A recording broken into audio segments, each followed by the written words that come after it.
सल्लल्लाहु अलैहि वसल्लम।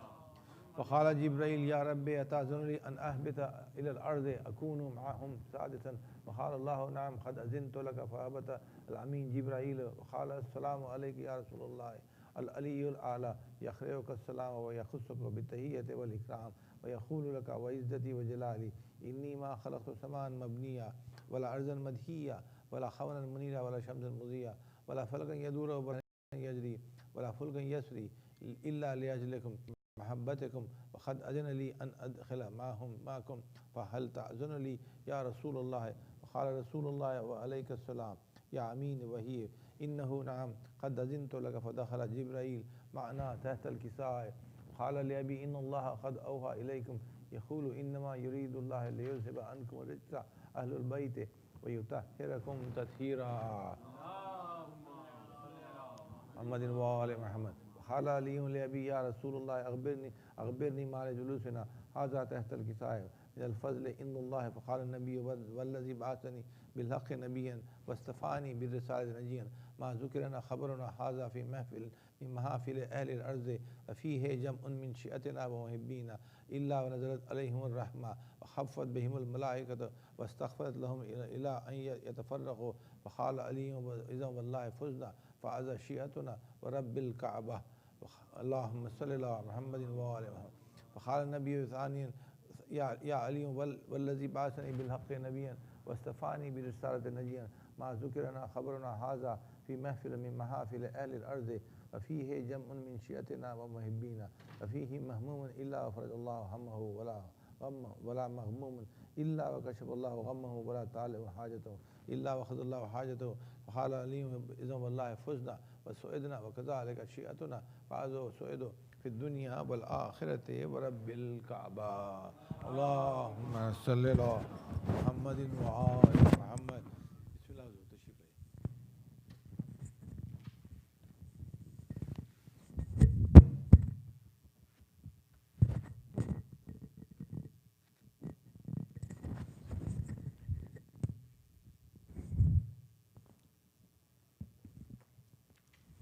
सलवात अल्लाहुम्मा सल्लि अला मुहम्मदिन व आलि मुहम्मद बारे दिगर सलवात मुहम्मदिन व आलि मुहम्मद सलाम पेश खिदमत। बानो कहाँ तलाश करे अपने लाल को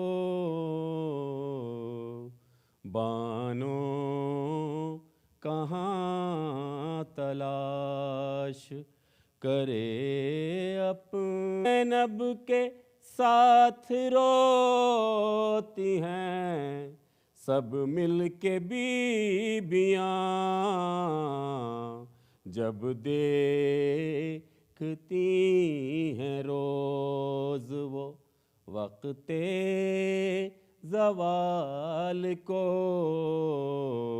बानो कहाँ तला पड़े देखा जो खून में गर्क नबी के जमाल को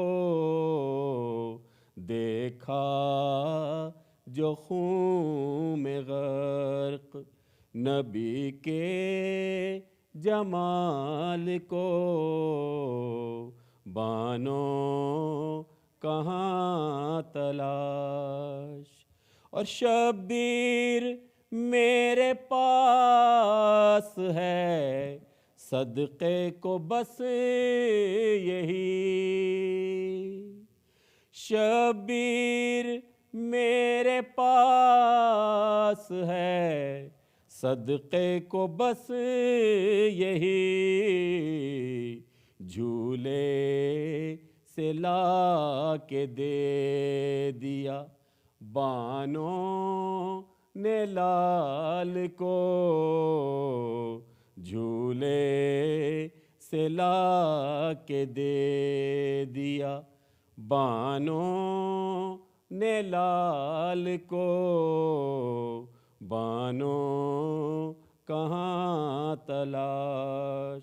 और शब्बीर ला रहे हैं मैदान से देखिए, शब्बीर ला रहे हैं मैदान से देखिए, अपने ज़ईफ़ कांधों पर 18 साल को।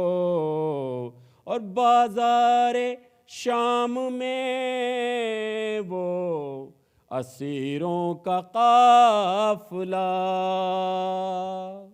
बाज़ारे शाम में वो असीरों का काफ़िला, आबिद न भूल पाए कभी इस ख़याल को, आबिद न भूल पाए कभी इस ख़याल को।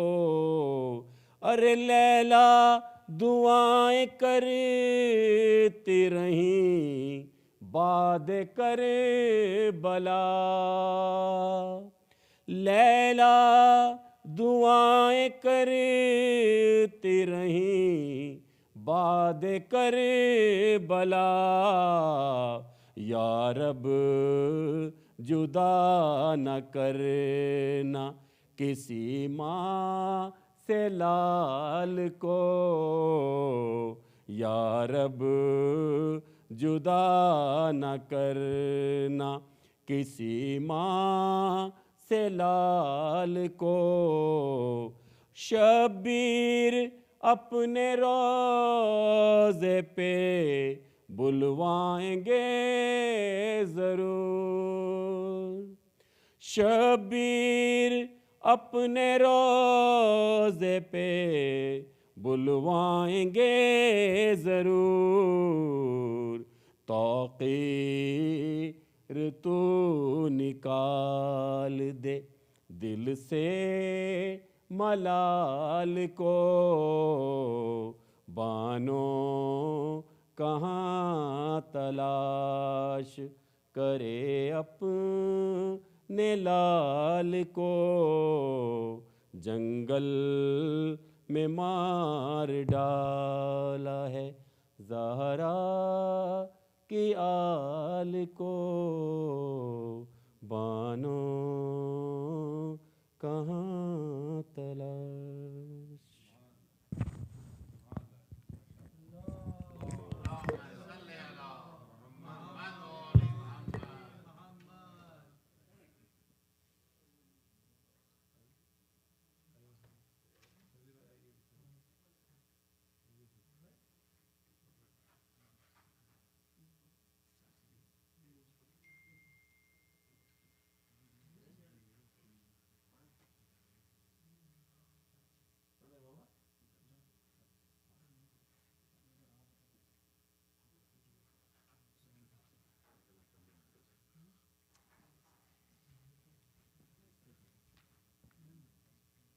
मोहम्मद व आले मोहम्मद बुलंद तर सलावत।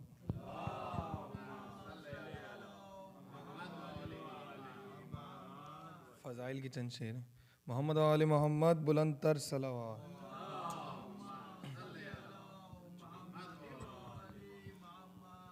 मेरा राहबर आली है, मेरा रहनुमा आली है, मेरा राहबर आली है, मेरा रहनुमा अली है, मेरी इब्तिदा अली है, मेरी इंतहा अली है, मेरा राहबर अली है, मेरा रहनुमा अली है। कभी पढ़ के देख कुरान तो पता चलेगा तुझको, तो पता चलेगा तुझको कि किताब कह रही है, कि किताब कह रही है, मेरा हस्बुना अली है, मेरा हस्बुना अली है, मेरा राहबर अली है, मेरा रहनुमा अली है। ये हसीन वक्त आया तेरे अर्श पर खुदाया, ये हसीन वक्त आया तेरे अर्श पर खुदाया, तेरे अर्श पर खुदाया। सरे आईना मोहम्मद, सरे आईना मोहम्मद, पसे आईना अली है, पसे आईना अली है, मेरा राहबर अली है, मेरा रहनुमा अली है। उसे क्यों खुदा कहूँ मैं, है खुदा से क्या तकाबुल, उसे क्यों खुदा कहूँ मैं,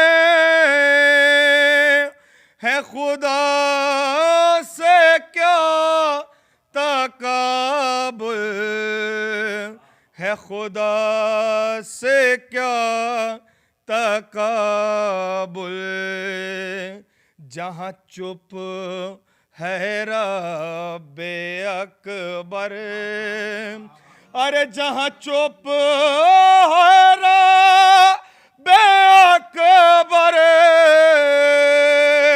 वहाँ बोलता अली है, वहाँ बोलता अली है, मेरा राहबर अली है, मेरा रहनुमा अली है।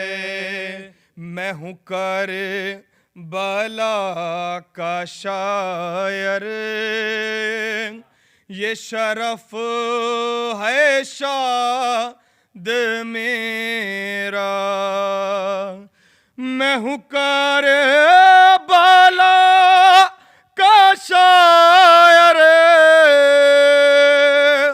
ये शरफ है शाद मेरा, ये शरफ है शाद मेरा।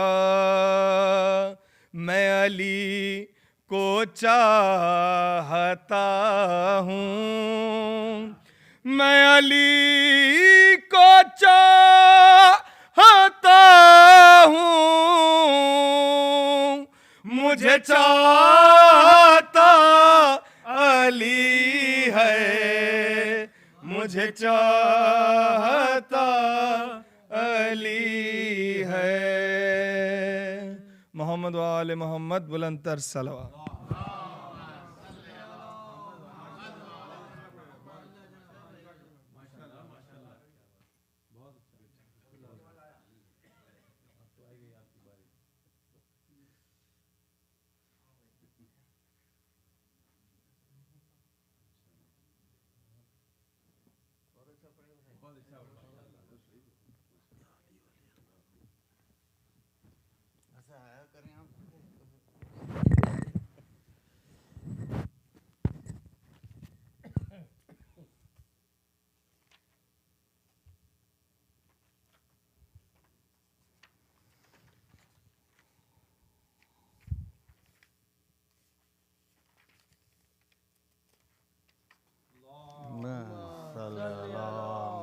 मोहम्मद वाले मोहम्मद।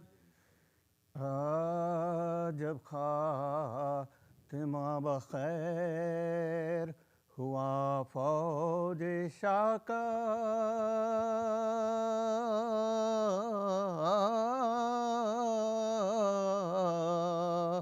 कौसर पे काफिला गया प्यासी सिपाह का, घर लुट गया जनाबे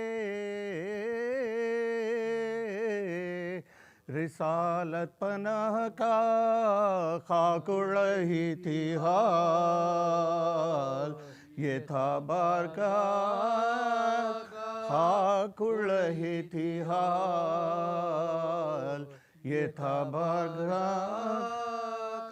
भाई थे ने रफीक ने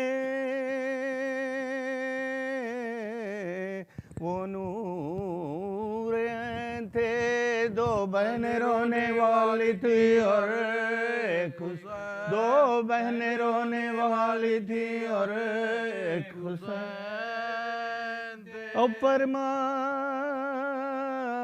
थे कि वाह ताखीर है अजल,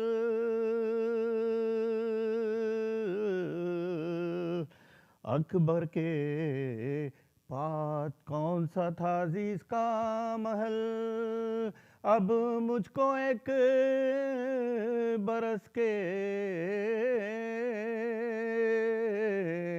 बराबर है एक पल, मौत आए अब ये है शजरे जिंदगी का एक, जा छुरी गलों पे जो चलती तो खूब था, ये जान उनके साथ निकलती तो, ये जान उनके साथ निकलती तो खूब था। और नागा सुए लाशे पिसर जा पड़ी नजर,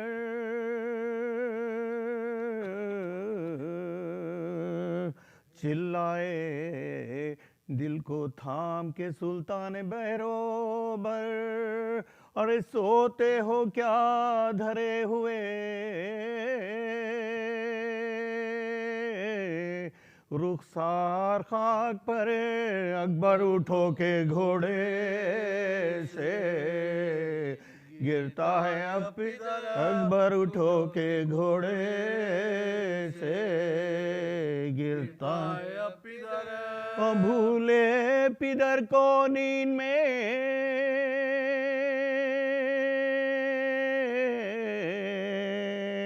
कुर्बान आपके, आओ नमाज़े अस्र पढ़ो साथ, आओ नमाज़े अस्र पढ़ो साथ, अब्बास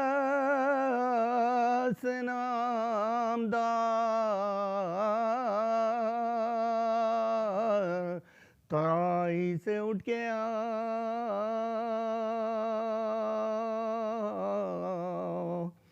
भुगता है, क़ल्ब जल रहे हैं सब जिगर के घाव, छिड़को मेरी ज़िरा पे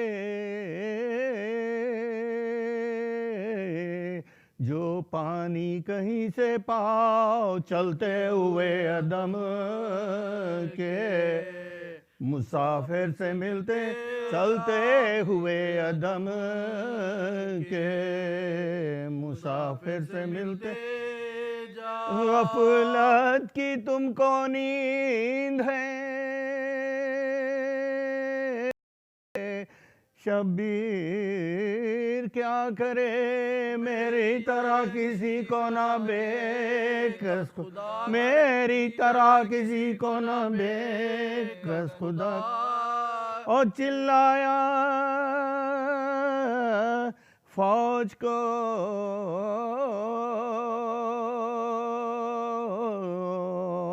पिसरे साधना बका,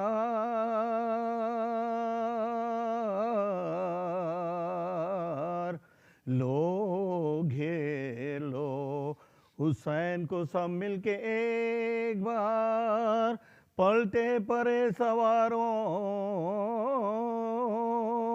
के लेकर रिसालदार दो गौल बांधे आए, कमादार दो गौल बांधे आए,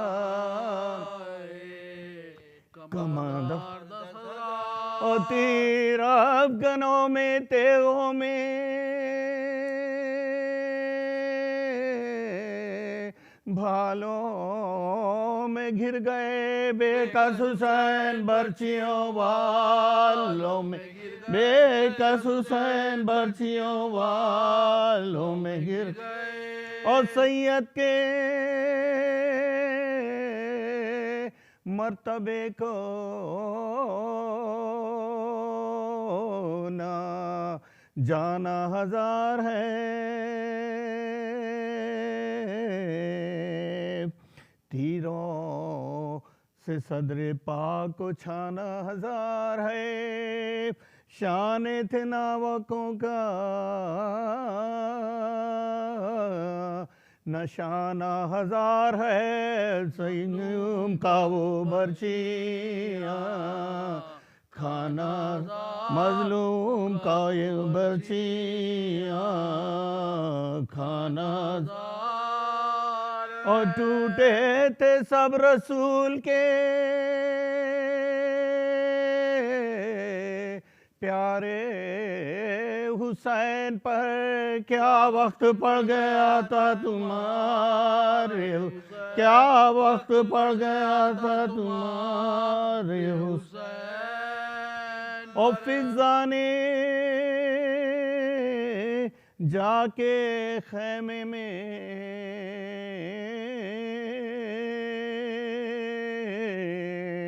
बेवों को दी खबर,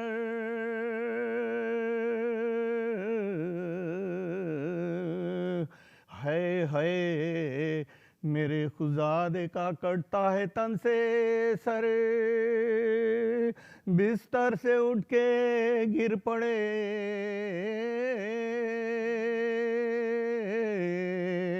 सज्जादे नौगर, खैमे से निकली बीबियाँ बच्चों को छोड़, खैमे से निकली बीबियाँ बच्चों को छोड़, हिलता था अर्श हजरते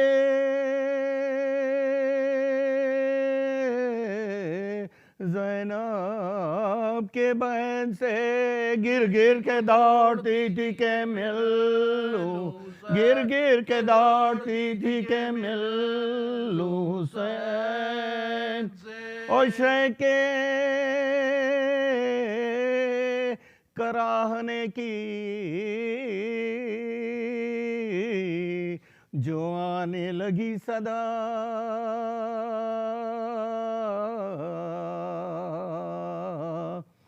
दौड़ी उधर नबी की नवासी बरहना पा, देखा बहन ने कटते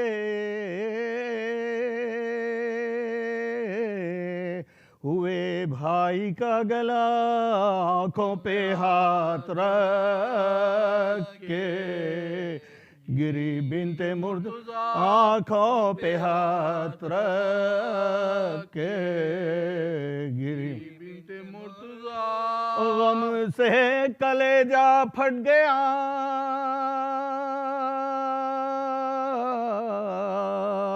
जहरा की जाई का उठी तो देखा नेज़े पे सर अपने, उठी तो देखा नेज़े पे सर अपने भाई का।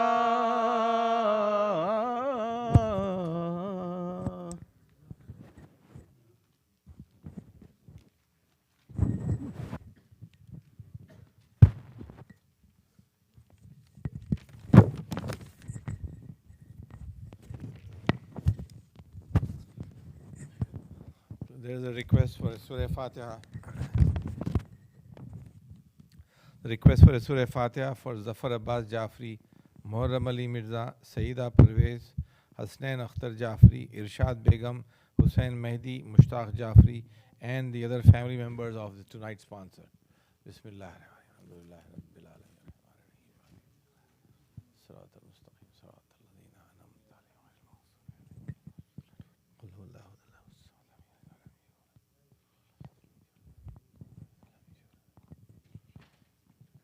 Salawat.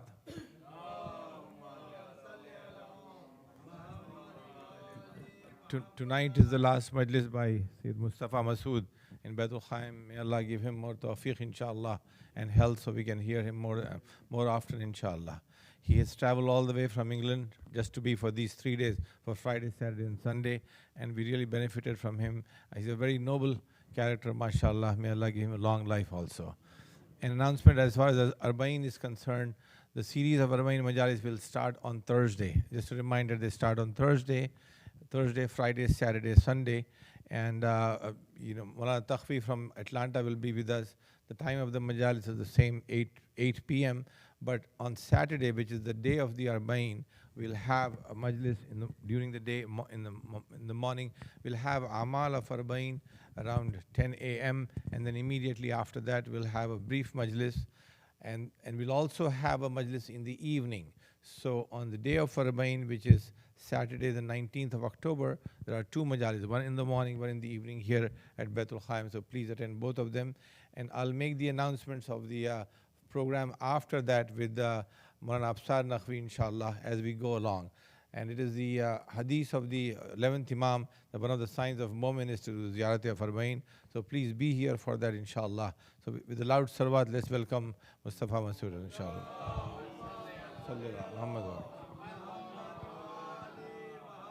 Thank you very much, Sayyid. Thank you, inshallah. Allahu Akbar.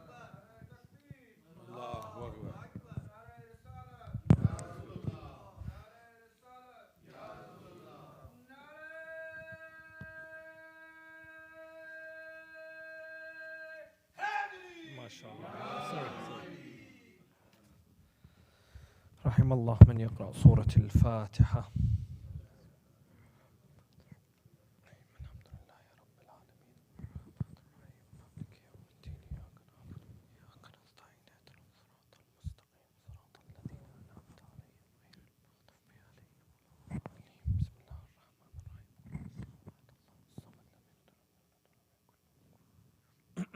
Respected mu'mineen, assalamu alaikum wa rahmatullahi wa barakatuh.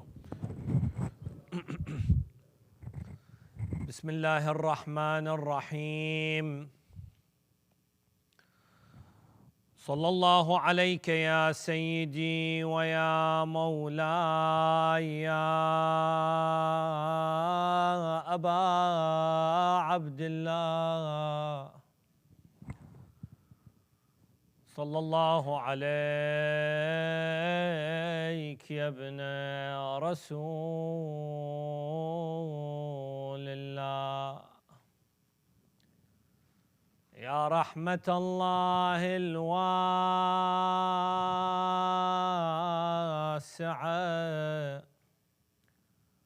ويا باب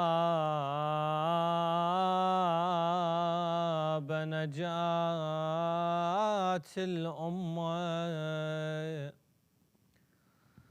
ما خاب من تمسك بكم وأمن من لجأ إليكم غريب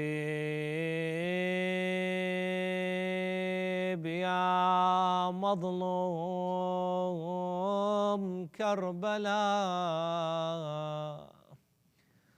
يا ليتنا كنا معكم سيدي فنفوز فوزا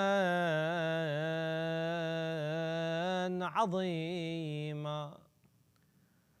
أما بعد، قال الله في محكم كتابه الحكيم: أعوذ بالله من الشيطان الرجيم، بسم الله الرحمن الرحيم. لأقطعن أيديكم وأرجلكم من خلاف ثم لأصلبنكم أجمعين. صدق الله العلي العظيم.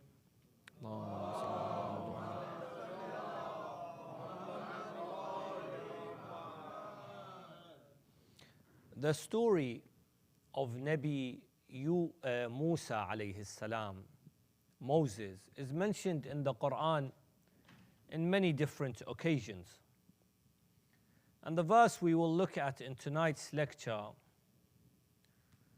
is a line from that story, and that being the Pharaoh speaking to the magicians when he tells them, I will now cut your hands and your feet, amputate your hands and your feet, and I will crucify you all. This is mentioned 3 different times in the Quran, in Surah Al-A'raf, Surah Taha, and Surah Ash-Shura. 3 different occasions this line is actually mentioned. And we will examine this verse and specifically look at the amputation, the cutting of the hand. Firstly, let's look at the reason why Pharaoh said this to these magicians, as in, I will cut your hands and your feet and crucify you all. We are told, scholars of tafsir say, when the magicians noticed the miracle of Musa alayhi salam with the incident of his stick and the snake,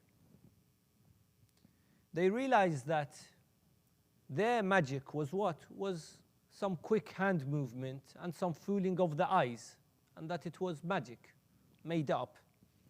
Yet Musa was not doing any sort of magic that they had seen before. This must have been what? A mu'jiza, a miracle from Allah. Therefore, when they saw this, the magicians, in some narrations 70 of them, as soon as they saw this and they saw the power of Musa from Allah, of course, Allah has given him this ability, they said, Oh Musa, we believe in you and your Lord. We believe in your Lord. And this, till today, for example, if someone sees something that beautifies Allah, something that brings them closer to Allah, they'll believe in him. As in, for example, recently, I have the honor of working with Ahl Bayt TV. I meet a lot of converts to the religion of Islam. Many of them I'll ask, what is your story? How did you become a Muslim? Different stories, mashallah. Alhamdulillah, the religion of Islam is always growing. No matter how much people try and make Islam look bad, the religion of Islam always grows, new converts. I'm sure you see here in America and many parts of the West. One, for example, story is someone says, Wallah, it was prayer time on a Thursday night. I went into the masjid. I found the local masjid. I saw that this is a mosque. Not knowing whether it's a Shia or a Sunni masjid. He was from the Sunni school of thought. From Pakistan, actually. He says, I went into the masjid to pray. He says, as I was praying, I noticed they were reading something. And as they were reading, I noticed they had like a projector screen. And I started reading. It was Arabic, but I could read the translation. He said, as I was listening to these words and reading the English, I noticed that I started to cry. Just reading these words. When they finished, I said, what's this Quran? The Quran? I've never read this in the Quran. What is this that you're reading? They said, this is a dua known as dua Kumail. He said, I've never come across this. We don't have this in the Quran. They said, no, not the Quran. This is a supplication that we have, that we read every Thursday night. He said, who wrote this?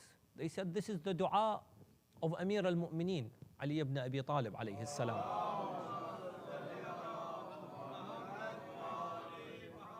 He said, we also know Imam Ali. We know of him, but he's the fourth caliph, but we've never read this dua.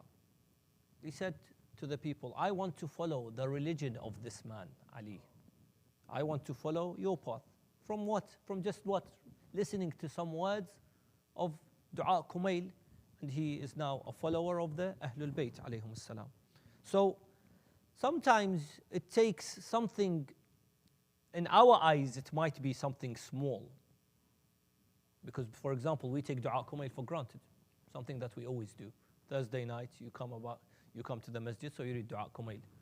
It's like becomes sadly, in some cases, it becomes like a ritual that you do. You don't even know what you're reciting. Sometimes even our salats, it becomes like something that we do, a custom. Bismillah ar-Rahman ar-Rahim, alhamdulillah rabbil alamin ar-Rahman ar-Rahim. You just, you're not even concentrating on the words that you are reciting. In salah or in dua. We take some of these things for granted, whereas maybe a small thing in our eyes like this can change someone. So these magicians, when they saw Musa, and that they realized this is not normal magic, this is actually a miracle, they said, what? We believe in your message, O Musa, and we believe in your Lord. The Pharaoh was shocked that now this is going to cause some havoc within the community, that the magicians he brought to battle against Musa have all become what? Followers of Musa alayhi salam. So he tells them, who gave you permission to follow Musa? And the Quran says, who gave you permission?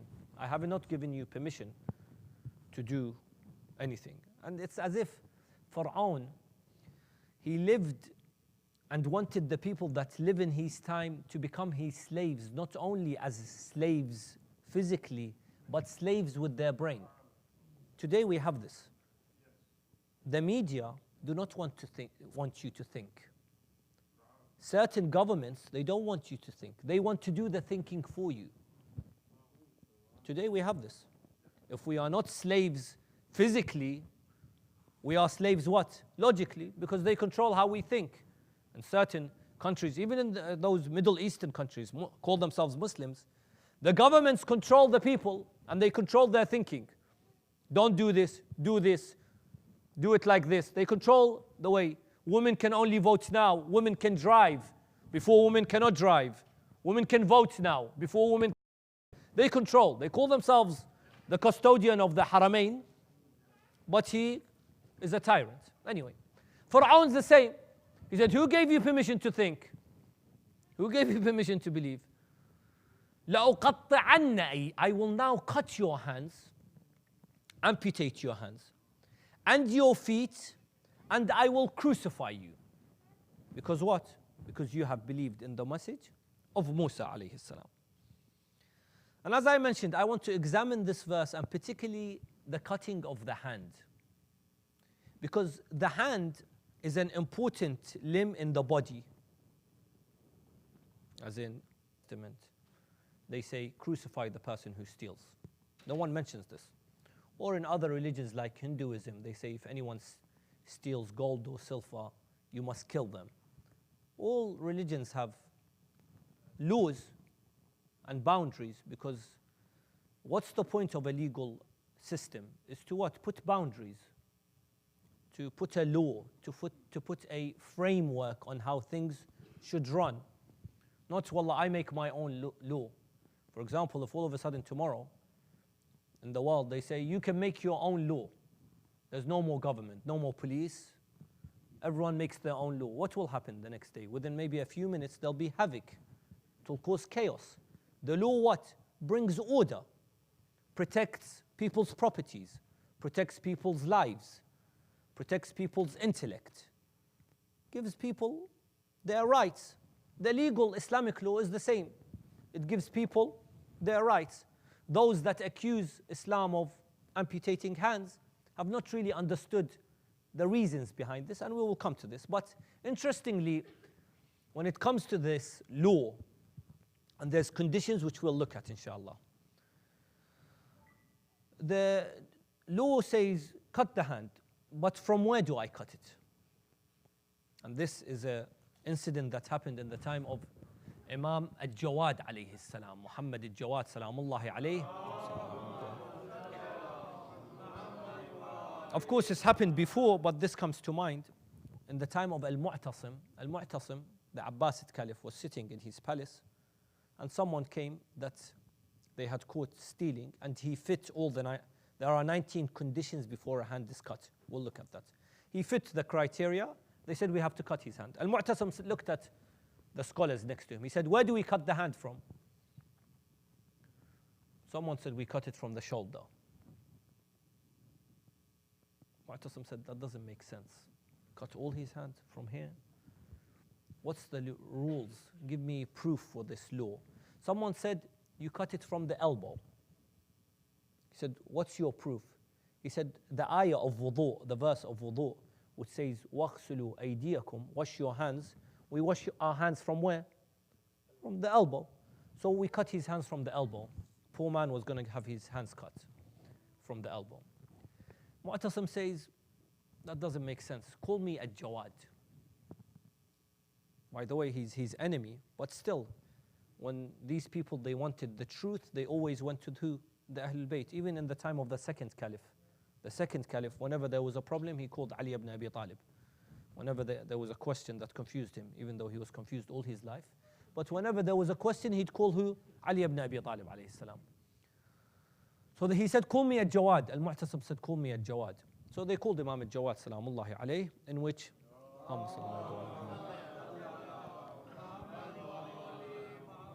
Al-Mu'tasim said to him, we have to cut this thief's hand. Where do we cut it from? The Imam said, the fingers only. Al-Mu'tasim said, what's your proof? Imam al-Jawad, and our forehead needs to be in sujood, prostration and salah. So therefore you only cut his fingers. And Allah also says in the Quran, الَّذِينَ يَكْتُبُونَ الْكِتَابَ بِأَيْدِيَهِمْ, those that write the book with their hands, and we hold the pen with our fingers when we write. So therefore you only cut his hands. Al-Mu'tasim said, yes, that's the correct law. They cut his fingers. So Imam al-Jawad gave the law for the cutting of the hand. Now let's look at when a hand is dignified and when a hand is insulted. A dignified hand is that hand that goes for work, does the job, earns a living with what? With his hand. The hadith says, ما أكل ابن آدم أفضل من كد يديه. The son of Adam, the human being, will not eat a better food except that which he has worked for with his hand. That's why the imams of the Ahlul Bayt, is most of them, what's their jobs usually?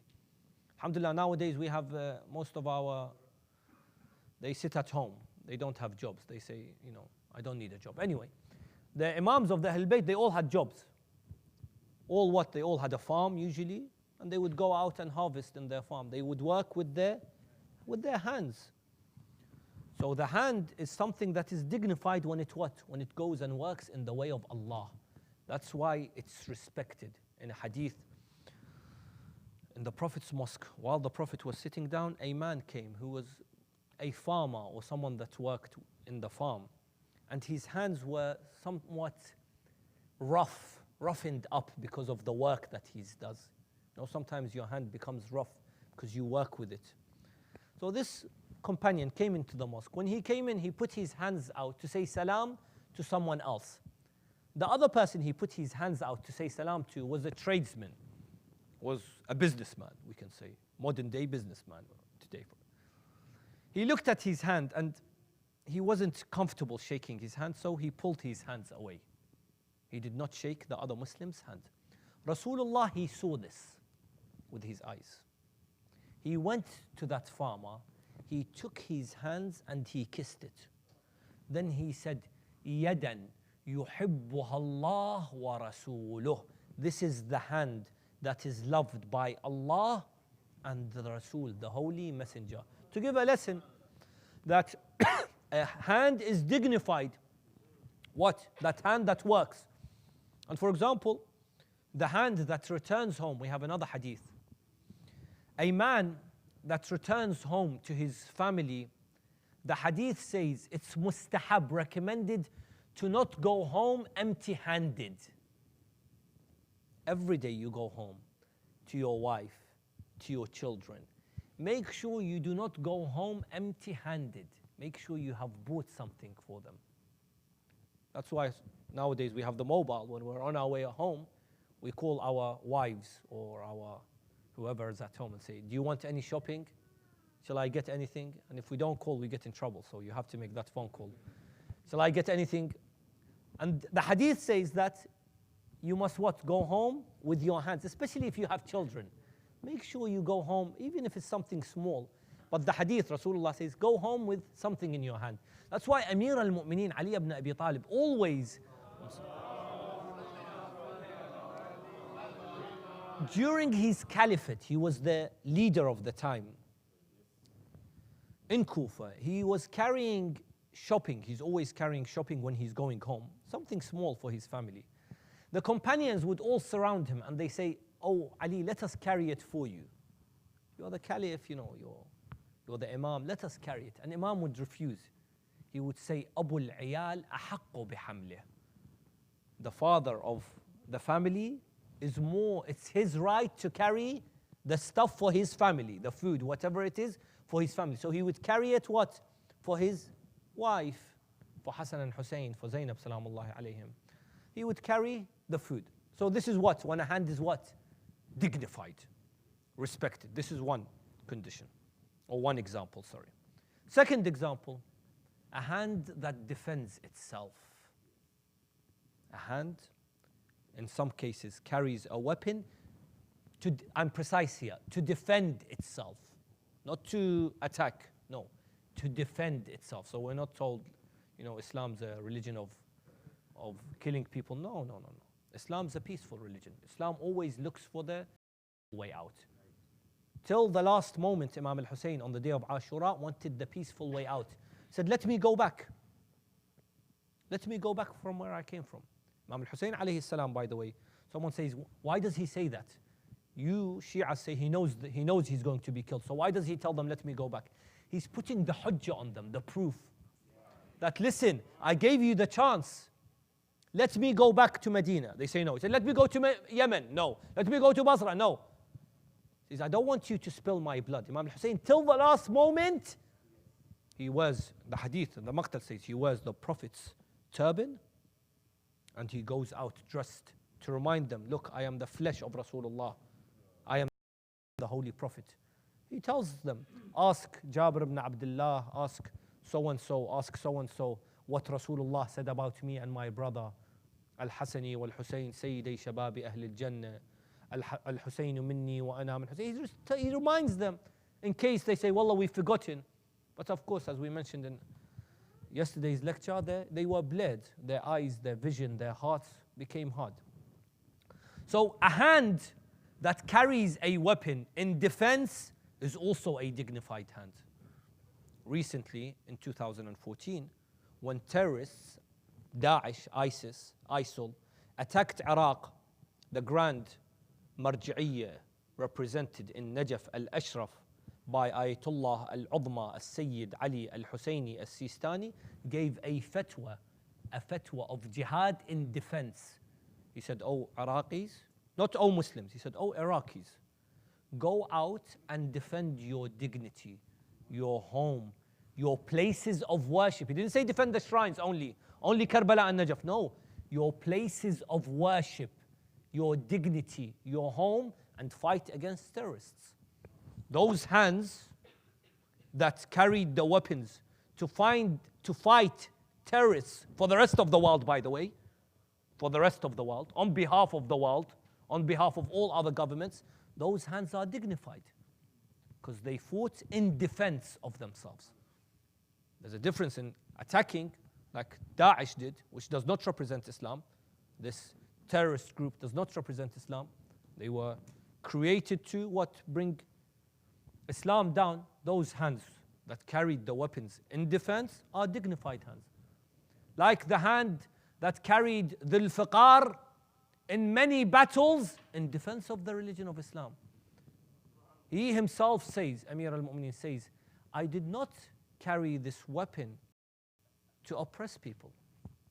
I carried the weapon, and I paraphrase, for the sake of Islam, in the defense of Islam, by the order of Rasulullah and Allah. Because by the way, Osama, the companion of the Holy Prophet, you know, before, when we come to remembering the Holy Prophet, before the Holy Prophet was, his soul was taken, before his martyrdom, he says, join the Jaysh of who? Osama. He was a 17, 18-year-old. He said, join the Jaysh of Osama.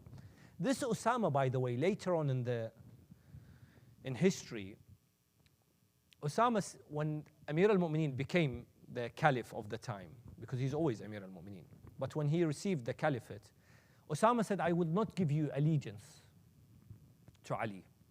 And Ali said, why? Why don't you want to give me allegiance? He said, because your sword killed the Muslims. Osama was jealous, again, this hasad, that Amir al-Mu'mineen would always kill and he'd get praised for it. Whereas Osama, in one battle, he went out and he killed someone who said, Ashhadu an la ilaha illallah. When the Holy Prophet heard of this is mentioned in the Quran, the Holy Prophet called Osama and said, why did you kill this person? He said, Ashhadu an la ilaha illallah. He said, I believe in Allah. Why did you kill him? Osama said, he only said it out of fear. He saw me, so he was scared. He said, Ashhadu an. Rasulullah responded, he said, did you go inside his heart and you realize that he is lying? No, what you did was wrong. So Osama had this, that, oh, look, Ali gets away with it in his mind, and I don't. He had this thinking. Amir al-Mu'mineen, he carried also with his hand, he carried the sword in defense of Islam. He also, that same hand, carried the door of Khaybar, in which after the battle of Khaybar, interestingly, he is seen trying to break a loaf of bread, and he is struggling. He finds it hard to break this bread. So someone goes past, a companion, and he sees Imam Ali alayhi salam struggling to break the bread. He tells him, Ali, you just carried a door, that's a gate that 40 men cannot carry. And now you are finding it difficult to break this loaf of bread. Imam Ali beautifully responds. He says, I carried the door for the sake of Allah, but I break this loaf of bread for the sake of Ali's stomach. There's a difference. Now, ahkam of a hand, the laws of a hand. Just specifically this law I want to look at, which is wad'ul yad. It's known as the hukum of wad'ul yad, the placing of the hand. What does this mean? It means if, for example, I have this phone in my hand and I use it and I carry it with me. The Islamic law says, and no one comes and says, this is my phone. The fact that I have it in my hand, in my possession, Islamic law says what? It belongs to me. Wad'ul yad. For example, in Imam Ali's time, alayhi salam, while he was a caliph, Imam Ali is walking and he finds his shield being sold in the market by a Christian man. He looks at the shield, he says, that's my shield. The Christian man says, no, it's mine. So the Imam says, let's go to court. Let's go to the Qadi, the judge. Imagine now one of these presidents or these kings, they find something that belongs to them. Are they going to go to court? Anyway, this is the ruler of the time. And Amir al-Mu'mineen ruled not one country. If you look at it modern day, he ruled all the way from Palestine, Jordan, Syria, Lebanon, Qatif, Saudi, all this area, the Middle East was under his rulership. So he says, let's go to the courts. They go to the courts. And the judge, when he sees Imam Ali, he says, Assalamu alayka ya Amir al-Mu'mineen. Peace be upon you, O Commander of Faithfuls. And he looks at the other person and says, Salam. So Imam says, don't call me by my title. Call me Ali. You are being unjust because I'm now here with someone else in your court. You have to be just. Then he tells Imam Ali to sit down and he tells the other person to stand up. Imam Ali says, no. Either we both sit down or we both stand up. I'm in a court and you have to be just. So anyway, the judge says, oh Ali, what's your case? He says, this is my shield. Then he tells him, do you have any witnesses? Imam Ali says, no, I don't have any witnesses with me. The judge says, as long as the shield is in the other person's hand, who's a Christian man, the narration says. In another narration, a Jewish man. Anyway, as long as it's in his possession, then he has it. And you don't have any witnesses, then it says. Imam Ali says, thank you. Ayatollah Sheikh Wahid al-Khurasani, a great marji', living marji' in Qom, he says the biggest mazloom, the most, could not find witnesses to say, wait, this belongs to me. Not that it makes a difference to him. Imam Ali alayhi salam, whether he has government or he doesn't, Imam Ali stays the same. He's not going to change. He's still going to be number one. Whether you count from top or if you count from number 4, I'll flip it the other way around and he'll always be number 1. Doesn't matter. But they took his right away. So that's what? That's the hukum of the hand. Now let's look at, as I mentioned, I'll come to this, the hand that is cut in shame is what? The hand that steals. As I mentioned, Islam has this law that the hand must be cut, as I mentioned, from the fingers if it steals. And as I mentioned, this has conditions, and the legal system is there for a reason, to set boundaries, because without a legal system, there'll be chaos within society. But there are conditions that must be fulfilled before the hand is cut. And there are many conditions, 19 conditions, I'll mention some of them, because as I mentioned, the legal system sets boundaries and it gives each person a boundary that you do not make your own law and you cause havoc within society. It brings discipline to the society. It nourishes that fitrah that we have inside of us to distinguish between right and wrong.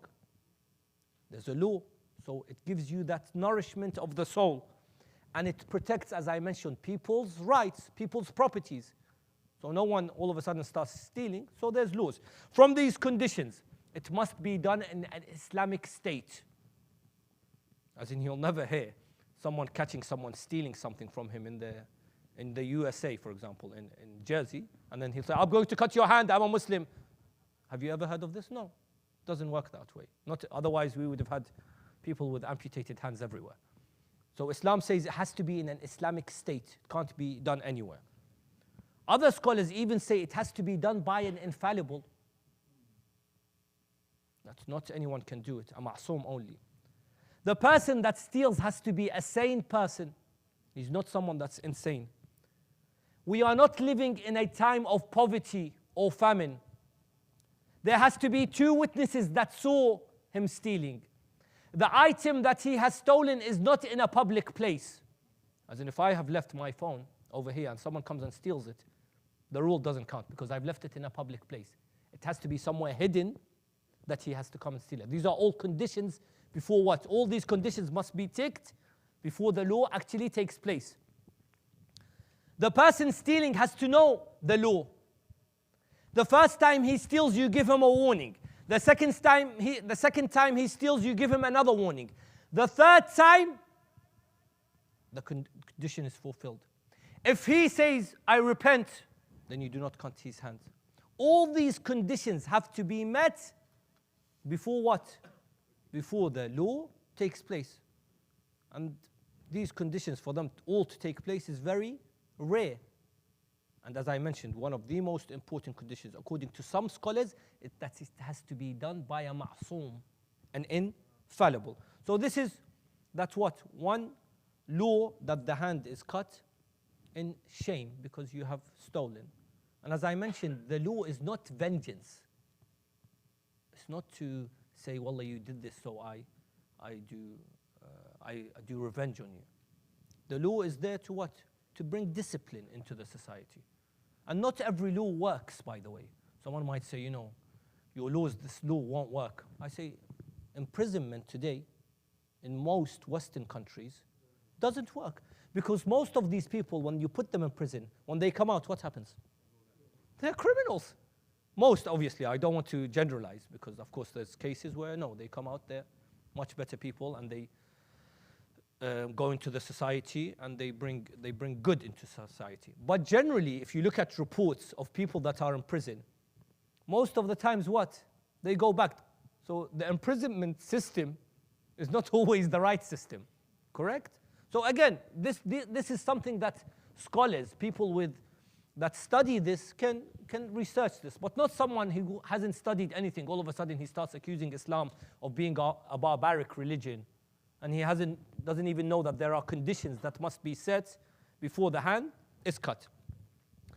Now, a hand that is cut in honor. We started today's lecture in limbs that were cut what? In honor. Them magicians, they say themselves, when Pharaoh tells them, I will cut your hands and your feet and crucify you because you have believed in the message of Musa, they look at Pharaoh and they say, you know what? I paraphrase. Sooner or later, we're going to die anyway. We'd rather die standing up on our own 2 feet in dignity than live a life of humiliation with you as slaves. You want to kill us? Go ahead. And we will turn to our Lord. Ila Rabbina, we will turn our faces like to our Lord. And usually, generally, most those that have Iman, real belief, when it's their final moments in life, what do? They turn towards the Almighty Allah. Even Imam al-Hussein, salamullahi alayh, in his final moments, one of the enemies says, I saw his lips moving while he was in that final moment. He said, I went next to him to try and listen to what he's saying. He said, I noticed that he's supplicating to his Lord. He's in that, sometimes we say he's in his own zone. He was in his own zone with his Lord. These magicians, they say, whatever you're going to do, go ahead and do it. But we will what? We will turn to our Lord. This is one example where, and history says this was the first incident which is known to us that someone was crucified for their aqeedah, for their belief. Their hands were cut, legs were cut, and they were crucified. In Islam, there are other examples. The first example of someone to have his hands amputated and his body amputated generally was Hamza Sayyid al-Shuhada, the uncle of the Prophet. In the Battle of Uhud, we know that in the Battle of Uhud, what happened? Hind, the wife of Abu Sufyan, the mother of Muawiyah, the grandmother of Yazid. And what do you expect if his grandmother's Yazid?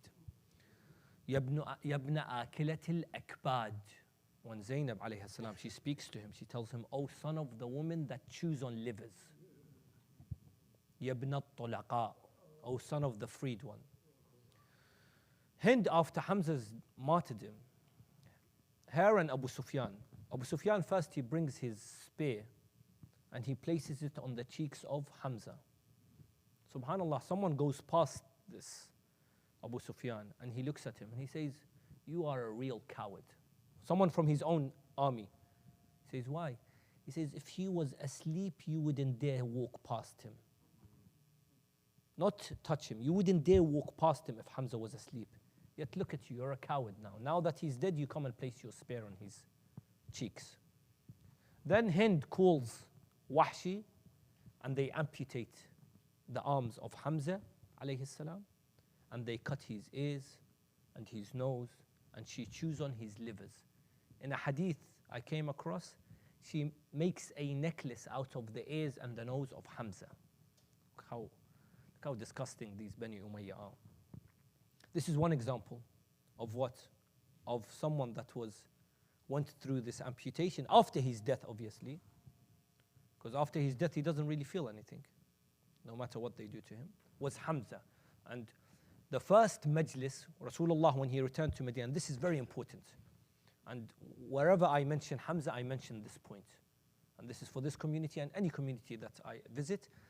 When the Prophet returned to Medina, he noticed there was people crying over the dead ones that they had lost, the martyrs. He said, "Why is no one crying for my uncle Hamza?" Then he established a majlis for Hamza. And this is my advice to this community and every community. In the month of Shawwal, I think the Battle of Uhud took place. That if it's not happening now, then it should happen inshallah in the upcoming years, that you do a majlis for Sayyid al-Shuhada Hamza. Just like we have majalis for shahadas of all the imams, add to your calendar the shahadat of Hamza, because this is a sunnah of Rasulullah. Rasulullah established a majlis for Hamza, his uncle, Shuhada. This is one example. Another example is Ja'far al-Tayyar. In the Battle of Muta', Ja'far al-Tayyar, when he went out to fight, they cut off his hands. And Rasulullah famously said that his hands would be replaced by wings on the Day of Judgment. That's the second example. The third example is Maytham al-Tammar, the companion of Imam Ali alayhi salam. Again, Ibn Ziyad, when he catches him, he says to him, "I noticed that, or I hear that Amir al-Mu'mineen told you how you will die." He said, "Yes, Imam Ali told me that my hands would be cut and my feet will be cut and I will be crucified on a palm tree and my tongue will be cut." Ibn Ziyad, Ubaidullah ibn Ziyad said, "I will make sure that Ali was a liar. لَأُكَذِّبَنَّ." Cut his hands and his feet, crucify him, but don't cut his tongue. They cut the hands of Maytham, amputated his hands, again for his belief, for his aqidah, his feet, and they crucified him on that palm tree, that pulpit. I call it a mambar, a pulpit of fada'il. Why? Because as soon as they crucified him, he started to scream out, "Ya ayyuhan nas, man arada an yasma'a fada'ila baba madinati ilmi rasulillah falyati ha huna." O people, whoever wants to listen to the fada'il, the merits of the commander of faithfuls, Ali ibn Abi Talib, the gate of the city of the knowledge of the Holy Prophet, let him come and I will sing and I will read the fada'il of Amir al-Mu'mineen. And he started to recite the fada'il of Imam Ali, so much so that Ubaidullah ibn Ziyad, he got upset, he was angered, he said, "Go and cut his tongue." As soon as they came towards him, he said, "Wallah, I have never been lied to by Ali. Ali doesn't lie to me." He took his tongue out, he said, "Cut it." This is what? Another example where hands, legs were amputated, but in a dignified way, not a shameful way. They were proud that they achieved martyrdom like this, for their belief, for their dignity. Let's now go towards Karbala. The famous story is Al-Abbas salamullahi alayhi. Before I get into that, just so we have an idea, by the way, all the bodies on the day of Ashura went through amputation. All the bodies, not just Al-Abbas salamullahi alayhi. But Al-Abbas is the most famous because it was done while he was still fighting. while others, including the body of the Mawla Aba Abdullah al-Hussein, went through amputation. If you go through details of the maqatil, it went through that as well. Al-Abbas salamullahi alayh, firstly, he was 34 years old on the day of Ashura. He was married to a woman called Lubaba, and he had two sons, Ubaydullah and Al-Fadl. Abu al-Fadl is the father of virtues, Fadl. He called his son Ubaydullah and Al-Fadl. And of course the story, the famous story is that after the martyrdom of Fatimah al-Zahra salamullah alayhi, Imam Ali looked at Aqil and he said, Aqil, find me a woman from her lineage are brave men, courageous men. And Aqil came back to Imam Ali and he said, Fatima al-Kilabiyya, al-Banin. And Imam Ali proposed to al-Banin, married her, and al-Banin raised Al-Abbas and his three brothers in such a unique way that she told them, O Abbas, O my beloved sons, never call Hassan and Hussein Akhi. Never call them brother. Never call them by their name. Always call them Sayyidi, my master. Because you are the sons of al-Banin and they are the sons of Fatima al-Zahra. Respect them. So they were brought up in this way of what? That way of selflessness, that way of giving, of sacrifice. And Al-Abbas alayhi salam's role was that day of Karbala. When we listen to the maqtal of Imam al-Hasan salamullahi alayhi, when they throw the arrows into the body, into the kafan of Imam al-Hasan, while they're burying him, Al-Abbas takes his sword out. What does Imam al-Hussein tell him? He tells him, Abbas, put your sword back in the shield. Your day is not today. Your day will come soon. And that day was on the 10th of Muharram, on the day of Ashura, after all the companions have been killed and achieved martyrdom, after Ali al-Akbar's martyrdom, after Al-Qasim's martyrdom, after all the family members' martyrdom, it's now time for Al-Abbas salamullahi alayhi to step forward. Abbas is the flag bearer, Alamdar. He comes towards his brother Aba Abdullah al-Hussein. He says, Akhi, لقد ضاق صدري وسئمت الحياة وهذه صرخات الأطفال تنادي العطش العطش تقطع أحشائي. My beloved Hussein, my master Hussein, my heart is aching. The cries of the children saying Al-Atash, Al-Atash is killing me inside me. Watching Sakina, watching the children in such a state has upset me and angered me. Allow me to go out and fight. Imam al-Hussein alayhi salam does not say, oh Abbas, go out and fight. No. He says, Abbas, if you really have to go, then go get some water for the children. That's why the Maqatil say Al-Abbas did not bid farewell to anyone. Everyone else, when they go out, whether it's Al-Akbar, Al-Qasim, they always what? They come and say their farewell to their mother, to their auntie Zainab, to the women, to Sakina. They say their goodbyes. Al-Abbas did not say his farewell because his mission was to bring water and return. He wasn't supposed to stay on the Alqami.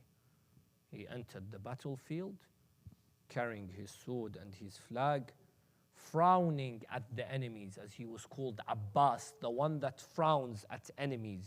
When he enters the battlefield, he entered the battlefield and he went towards Al-Furat. As soon as he got into the Furat, he put his hands in the water. This stance of Al-Abbas, this moment in Abbas's life summarizes his whole life. This one moment. He brought the water near his mouth, and it's as if he saw his brother's lips. It's as if he saw Imam al-Hussein alayhi salam. And he said, Ya nafs, min ba'd al-Hussein huni, وبعده لا كنت أن تكوني هذا الحسين وارد المنون وتشربين بارد المعين تالله ما هذا فعال ديني. He speaks to himself. He says, "O nafs, you want to drink the water? While Hussein is thirsty all alone? This is not the way I was brought up. This is not what my mother al-Banin has taught me." He throws the water, he puts water in the carrier bag, and he goes towards the camp of Hussein. All he is thinking about is Sakina. All he is thinking about are the children that are waiting for the water, screaming out, Al-Atash, Al-Atash. And it's as if Sakina is waiting with the children and she is telling the children, stop crying. Ammu Abbas is going to come back with some water. It's as if Sakina goes inside the tent to find Rabab and say, Rabab, tell Ali Asghar that Abbas is coming back with water.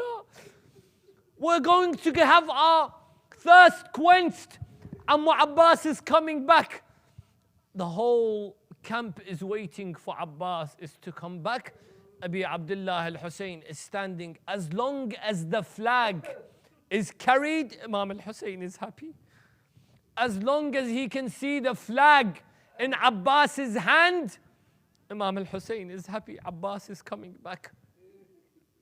Abbas sings lines of poetry, reads lines of poetry in which he says, لا أرهب الموت إذا الموت لقى. I do not fear death when death comes towards me. نفسي لسبط المصطفى الطهري وقى. My soul is sacrificed for the soul of Abi Abdullah al-Hussein. إني أنا العباس. I am Abbas, the son of Ali, the son of Abu Talib. I do not fear death. He continues to fight, thinking about returning the water to the camp of Hussein. One of the enemies stands behind a palm tree. As Al-Abbas goes past him, he takes out his sword and strikes Abbas on his right arm. The right arm of Abbas falls. Abbas screams out, Wallahi in qata'tumu yamini, inni uhami abadan an dini, wa an imam al-sadiq al-yaqini, najlu al-nabiy al-mustafa al-amini. He continues trying to return the water to the camp of Hussein. Another of the enemies by the name of Hakim ibn al-Tufail hides behind another tree. As Abbas alayhi salam goes past him, he takes his sword and strikes Abbas on his left arm. Abbas feels no pain. He continues towards the camp of Hussein. Umar ibn Sa'd screams out, do not let the water reach the camp of Hussein. Shower him with your arrows. The arrows and spears come flying towards Al-Abbas. One of the arrows strikes Abbas in his chest. Another arrow strikes Abbas in his eyes. A third arrow strikes Abbas's water bag. When Abbas notices that the water is beginning to spill, he stands there confused. He has no arms to fight with. He has no eyes to see with. He has no water to go back to Sakina with. As he is standing there, the enemies surround him. Hakim ibn al-Tufail from the enemies picks up an iron pole. Then he strikes Abbas on top of his head, split opening the holy head of Abbas.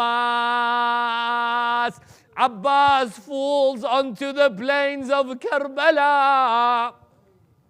In a famous story, one of those khutaba, those maulanas that used to recite the masa'ib of Abbas. One night, Fatima al-Zahra, she came to him and she said that you always recite the musibah of Abbas, but you forget to say one line. He says, Sayyidati, my Mawla, what line is it that I miss? Fatima Zahra says, tell my Shia that whenever a person falls towards the ground, he has his hands to stop him from falling. Yet Al-Abbas on the day of Ashura, Al-Abbas fell without his right and his left arm. Abbas fell face forward onto the plains of Karbala, for the first time screaming out, عليك مني السلام أخي يا حسين. Imam al-Hussein for the first time heard the word, oh my brother. He came rushing towards Abbas, holding onto his back, saying, الآن انكسر ظهري. يا رب الحسين بحق الحسين اشفي صدر الحسين بظهور الحجة. مأتم الحسين يا حسين.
चलते खैमों से सदाई सरे कर बो बला हाय अब्बास हाय अब्बास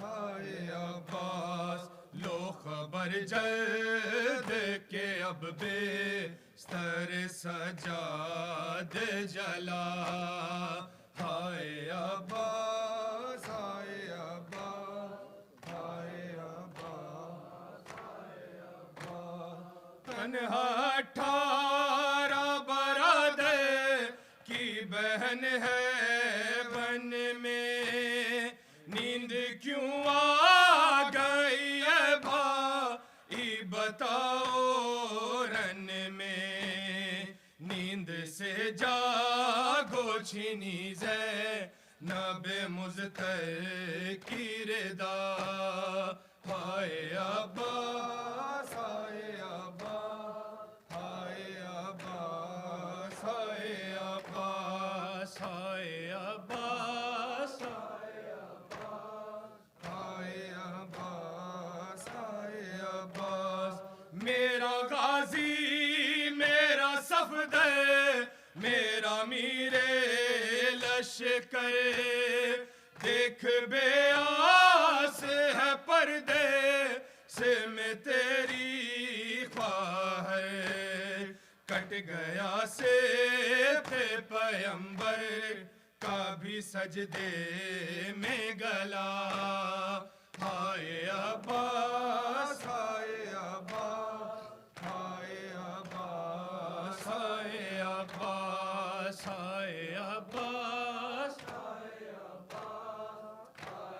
अब्बास हाय Abbas ban करती हुई लाशें पे चली आऊंगी कितने नासूर कलेजे में है दिखलाऊंगी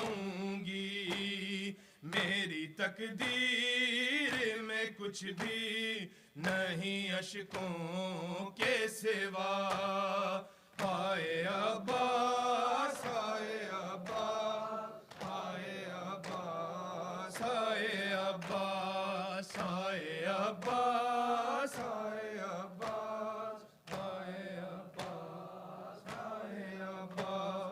मेरा अकबर, मेरा कासिम, मेरा असगर ना रहा। दो मेरे लाल थे, दोनों में से कोई ना बचा। ना कोई भाई भतीजा, ना कोई है बेटा। हाय अब्बास, हाय अब्बास, हाय अब्बास, हाय अब्बास, हाय अब्बास, हाय अब्बास, हाय अब्बास, हाय अब्बास। भाइयों से तो बढ़िया से हुआ कहती है। हर बहन भाई के हक में ये दुआ कहती है। उम्र लग जाए मेरी, जिंदा रहे भाई मेरा। हाय अब्बास, हाय अब्बास, हाय अब्बास, हाय अब्बास, हाय अब्बास, हाय अब्बास, हाय अब्बास, हाय अब्बास। खालिकू से लिए बच्चे हैं दरे खैमा पर। सुए दरिया है लगी बाली सकीना की नजर। कहती हैं बच्चों से आते अभी मेरे चचा। हाय अब्बास, हाय अब्बास, हाय अब्बास, हाय अब्बास।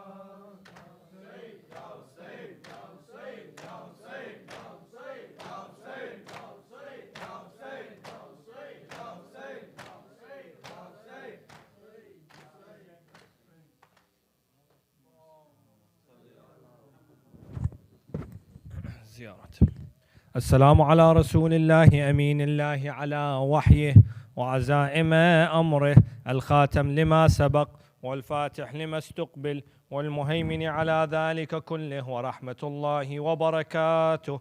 السلام على صاحب السكينة، السلام على المدفون بالمدينة، السلام على المنصور المؤيد، السلام على أبي القاسم محمد ورحمة الله وبركاته.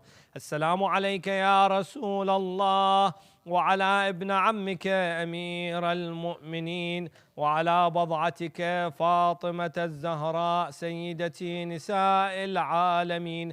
السلام على سبطي الرحمة وسيدي شباب أهل الجنة الحسن والحسين.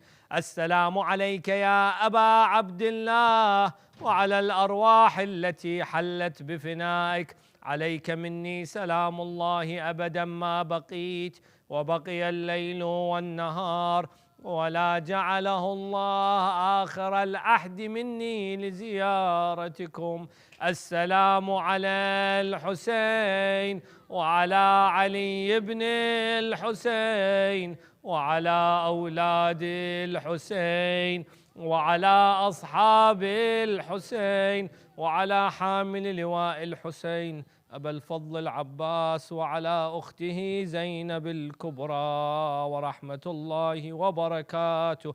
السلام على أئمة المسلمين من ذرية الحسين، علي بن الحسين، ومحمد بن علي، وجعفر بن محمد، وموسى بن جعفر، وعلي بن موسى، ومحمد بن علي، وعلي بن محمد، والحسن بن علي، والخلف الهادي المهدي. السلام عليك يا صاحب العصر والزمان، عجل الله تعالى فرجك وسهل الله مخرجك وجعلنا من المستنصرين بين يديك ومن المستشهدين بين يديك. السلام عليكم جميعا ورحمة الله وبركاته.